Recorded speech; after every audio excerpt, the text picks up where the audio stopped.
અનેક રીતે જાણીતા એવા બન્ની પ્રદેશની નસ્લની ભેંસનું કચ્છમાં સૌ પ્રથમ વખત 14 લાખથી વધુ કિંમતમાં વેચાણ થયું છે।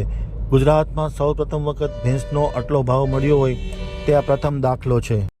હવે જોઈએ બન્ની આમતક ન્યૂઝ બ્યુરોનો એક વિસ્તૃત અહેવાલ। કચ્છના લખપત તાલુકાના સાનંતરો ગામે અસલ બન્નીની નસલની ભેંસ ₹14,01,000 વેચાણ થયું હતું। ગુજરાતમાં કદાચ સૌ પ્રથમ વખત આટલા ઊંચા ભાવે ભેંસ વેચાઈ હોય તેવો પ્રથમ દાખલો છે। આ ભેંસ દૈનિક 27 લીટર દૂધ આપે છે અને તેનો કાળો રંગ અને તંદુરસ્ત શરીર તેને ખાસ બનાવે છે।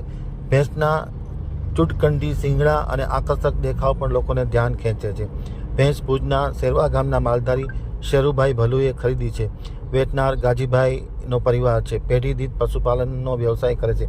હાલમાં 80 જેટલી ભેંસ આ ગાજીભાઈ ધરાવે છે, જે ભેંસ દૈનિક અંદાજે 300 લીટરથી વધુ દૂધ આપે છે। બન્નીની નસલની ભેંસો તેમના સ્વભાવ, દૂધ ઉત્પાદન અને દેખાવ માટે જાણીતી છે। આ નસલની ભેંસ તરણેતર જેવા મેળામાં હંમેશા વિજેતા રહી છે। સામાન્ય રીતે કચ્છમાં 5 થી 7 લાખ સુધીના ભેંસના સોદા થતા હોય, પરંતુ આ બન્નીની નસલની ભેંસનો પ્રથમ વખત 14 લાખથી વધુ કિંમતમાં સોદો થયો છે, જે બન્નીની આગવી ઓળખ ધરાવે છે।